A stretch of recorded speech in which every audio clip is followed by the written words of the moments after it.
Welcome back, y'all. Today I'm going to do some things to the Mercury, and I'm going to do one thing to the Miata. I need to put antifreeze in it because it is fall and it is cold. It's nice today. Today is the last nice day of the year. It's up to 70, and 2 days it's going to be down in the 20s because we're in Greenville, South Carolina, and that's how that works.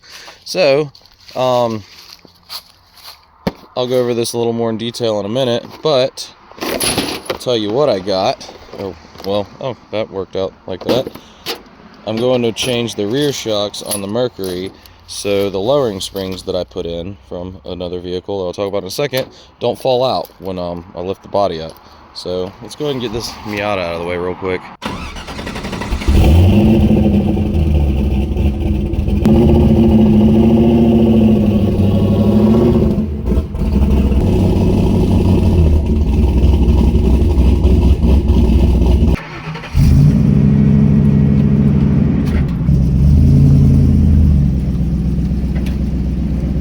So here's my plan here. So this is a factory Motorcraft, actually, shock. I have one Motorcraft because these really suck to change, and I changed one of them and I was like, fuck that, I'm not doing the other side because this shock was actually still good. So anyway, so I got one KYB on there right now, which is about to come back off. So these are roughly 20.3 inches from the center of the eye down here to the end of that stud. And I found these, which are 18.7, it said, and it's approximately from that there. So the plan is to put these smaller shocks on so when the axle droops, those springs don't fall out. And no help at all to ChatGPT, which sent me a bunch of wrong information and led me in circles. I ended up going on Google and I finally found the shock that I wanted. So this is for a 80 to 96 Ford Bronco or F-150 that came with the quad shocks in the front.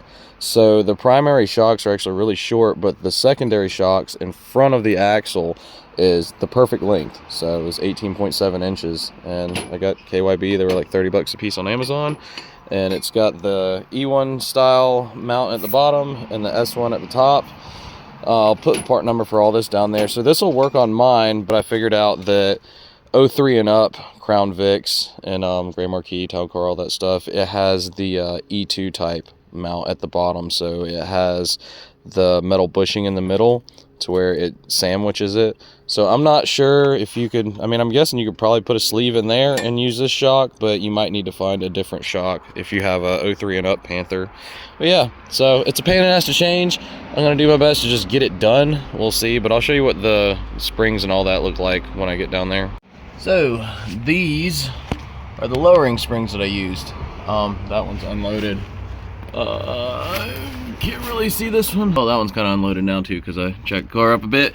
But anyways, it's not unloaded all the way. It's still in there. These are S197 GT500 1.5-inch lowering springs from BMR, and they were like 130 bucks. I bought them on eBay. It was the BMR listing on eBay. I came straight from them, which was cool.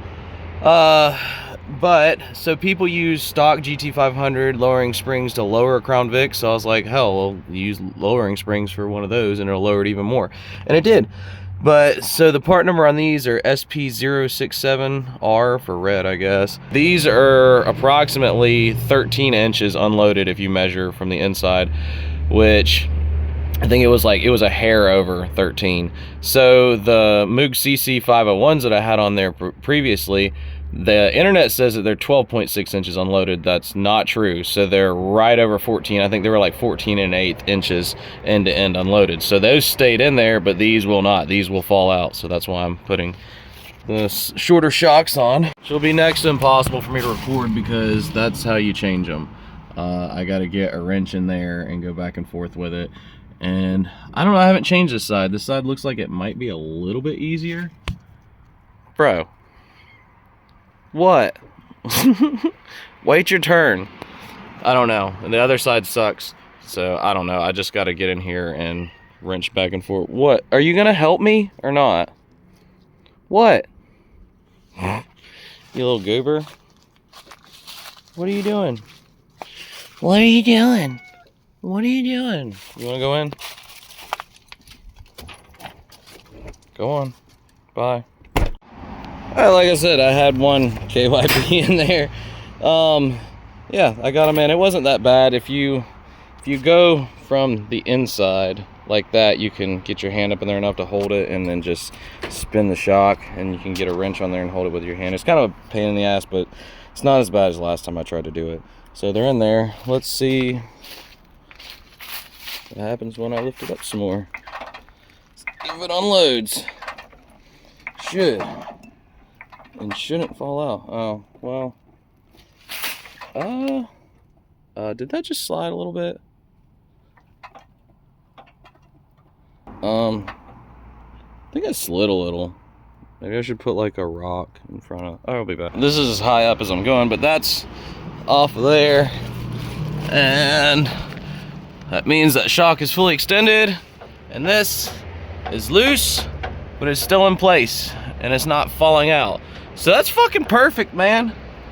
That's exactly what I wanted right there. Cool. I'm fully confident if I lift it up with a lift at work that the springs will stay in place. Great. Simple fix, man. I forgot to say what else I was gonna do, but yeah. So, well, I smoked this out. So they have like little black lines on it or whatever from the factory, I guess, but it looks like somebody put pinstripes on it. So I sanded those down, and I'm gonna finish sanding these out. These are gonna stay red, and then Kristen is taping off a lot of the car, and I'm gonna black out all the trim. And we already smoked the side markers and got the front grille taped off, and we're gonna plasti dip the front, all the chrome trim pieces black. Not completely murdered out, but a little bit blacked out. You gotta get the water out.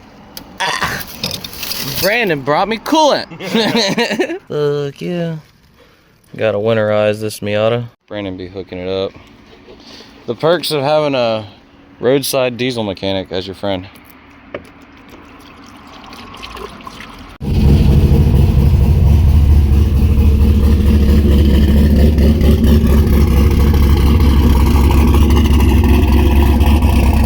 This thing is so easy to bleed out now with the swirl pot.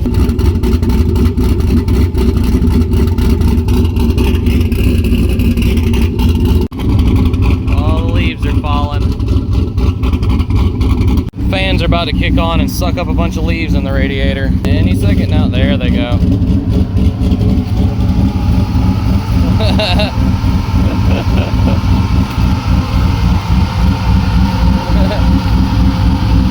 And Miata's good for the winter. Leaves stuck to the turbo and shit. I'm gonna have to blow the engine bay out. That's funny.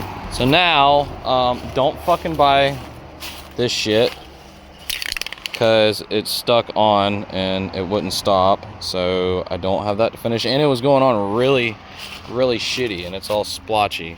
So that sucks. So now I gotta figure out what to put on it next. And I just kept spraying on it, and that's like super textured now. Hopefully I can spray over top of that and it won't look terrible, and I don't have to peel it off again. I don't know, but I'm gonna go get another can of something. It wasn't supposed to fucking rain until tomorrow, but that's how it goes. And this plasti dip sucks.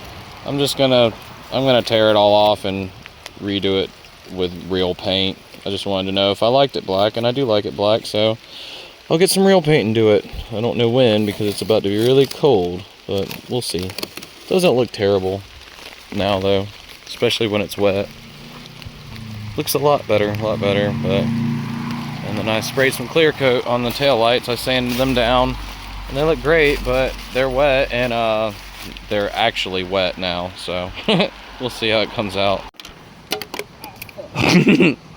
Well, we got another chance, but it's super fucking windy out, so I don't know how well this painting thing's gonna go, but I'm gonna use regular paint. Hopefully this doesn't suck to get off. The grill's gonna be the hardest part to get off. I don't know. Yeah, we might need to take it off. I don't know if I can or not. I've never tried, and I don't know how easy or hard that would be. I think it's attached to the bumper. I don't know. We should try to take it off. Yeah, I don't know, man. I don't think that's an easy task. But especially since like no, that's not happening. Anyway, but real quick, I'm gonna throw my 1.5-inch wheel spacers on real fast and see if we can space this out. Oh yeah, I didn't say I lowered it more.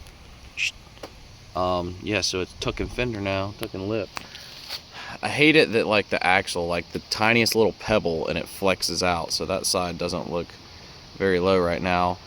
But I'm hoping it's not like just lower on this side. I don't know. I have to get it on flat ground. When I have it on flat ground, it looks good. Oh yeah, Kristen took the pinstripes off. It looks way better without them. Took a little bit of paint with it, but it's not bad. I mean, I want to paint this car so fucking bad now. It needs it, but it is what it is. It's gonna be a next year thing. I'm just gonna have to live with it. So let me throw wheel spacers on real quick while she peels this shit off. So I went from 20 mil to 1 inch to 1.25 inch, now to 1.5 inches, which will give me another 1/4 inch. I don't know. We'll see how it looks. Hopefully it takes up the fender lip a little bit. Man, I swear this side sits in further than the other side. I don't know what the deal is with that, but obviously it's just a 1/4 inch. Am I tripping? No. This side's definitely out further. I don't know, but well, that looks a little bit better. A little tucked in there, a little more. Cool. That's all I'm gonna do. I'm just gonna leave those wheel spacers. Those. Oh, Plasti Dip's so satisfying to peel off, you know. Don't buy duplicolor plastics vinyl wrap, I think they called it. That sucks. This is not just like, dude, you can't even, this sucks. Don't buy it. This is your fair warning. You're welcome. I had to go through it so you don't have to. Yeah, this sucks. This really sucks. Oh well, I'll be back in a few hours. You know, sometimes minimal effort yields the best results. A little bit of tape, 2 pieces of cardboard, and spray it real quick and cover the spots that need to be covered with your hand. Alright, well, we're back at the picture spot. And yeah, I'm kind of over it. I got fed up. The front don't look too bad. As long as it looks good in Instagram pictures, that's all I really care about. But the paint did not want to stick to the door handles at all. And I sanded them, I primed them, I did all kinds of stuff. And it just, I'm over it. I'm gonna deal with it another day. The same with the pieces on the back. I don't know what happened there. Obviously the whole car needs paint. It is what it is. But for now, it's blacked out. It'll look good in pictures. And when oh, little buddy, sorry. Yeah, go fly somewhere else. It'll look good in pictures. Like when I take them here in a second. Post them on the internet and people will be like, hell yeah. So anyways, like I said in the last video, I'm kind of just, you know, I'm over trying to get content out every single week. YouTube kind of sucks now, but I appreciate everyone that commented on the last video, and y'all are really all the ones that are keeping me doing stuff. Well, obviously I want to do it myself, but keeping me uploading on YouTube. So that was cool, and I appreciate that. But yeah, I mean, I guess that's about, oh yeah, we did the wheel spacers. I brought it out a little bit. It looks like it still needs to come out more, but it's not bad. I feel like this side looks closer out. I don't know, maybe it's just me. But anyway, you know, it looks all right. Good enough for now. I'll see how long it takes to get this video edited and uploaded. I might go ahead and put it up tonight, see how late it is. But as always, appreciate you watching. Thanks for subscribing, and we'll see you in the next one. Later, y'all.